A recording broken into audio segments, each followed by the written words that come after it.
Assalamualaikum warahmatullahi wabarakatuh. Sahabat Al-Quran yang dirahmati Allah subhanahu wa ta'ala. Membaca Al-Quran secara tartil adalah perintah langsung dari Allah subhanahu wa ta'ala. Sebagaimana Allah firmankan dalam surah Al-Muzammil ayat yang keempat. أعوذ بالله من الشيطان الرجيم ورتل القرآن ترتيلا, yang artinya, dan tartilkanlah Al-Quran dengan sebenar-benarnya tartil. Sahabat Al-Quran, membaca Al-Quran secara tartil mesti terhindar dari dua kesalahan. Pertama adalah kesalahan fatal atau yang disebut dengan al-lahnul jali. Yang kedua adalah kesalahan ringan yang disebut dengan al-lahnul khafi. Kesalahan fatal dalam membaca Al-Quran meliputi tiga hal. Yang pertama adalah kesalahan dalam pengucapan huruf, baik itu mengubah ataupun menambah. Sebagai contoh, ketika membaca ayat kedua dalam surah Al-Fatihah, Alhamdulillahi Rabbil Alamin. Dalam ayat tadi ada dua huruf yang diubah dari makhraj aslinya. Yang pertama adalah kalimat alhamdu yang seharusnya dibaca alhamdu. Tentu secara makna ini berubah. Alhamdu dalam bahasa Arab bermakna al-mautu wal-halaku. Sedangkan alhamdu dalam bahasa Arab bermakna al-thana'u wa-syukru.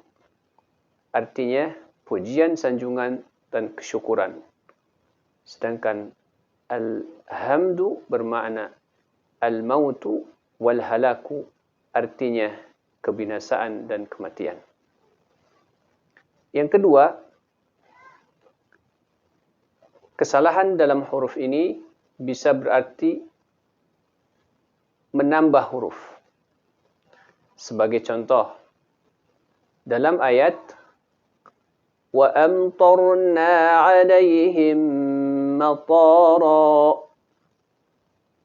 yang seharusnya kalimat matara dibaca ta-nya pendek.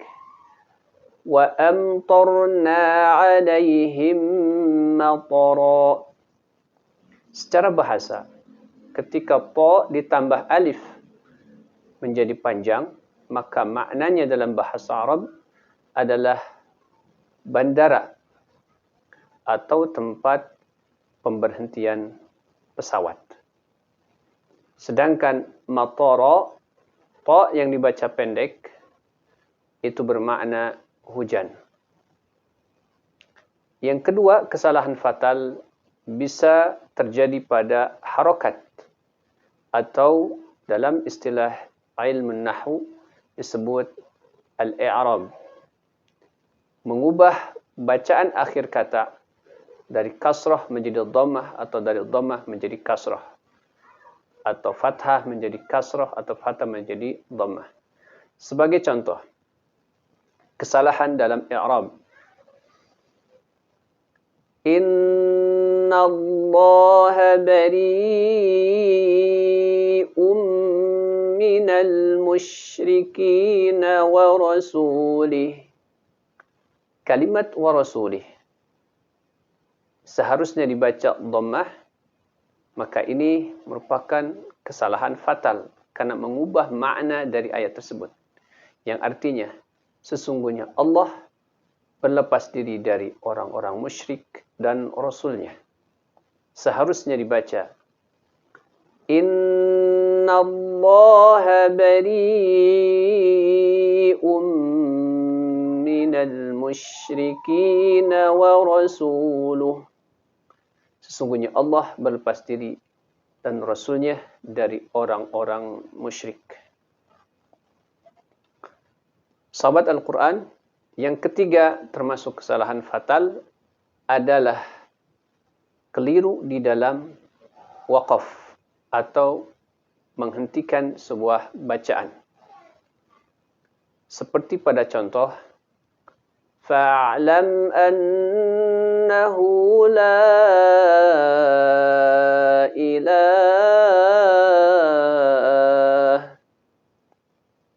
Berhenti pada kalimat al-ilah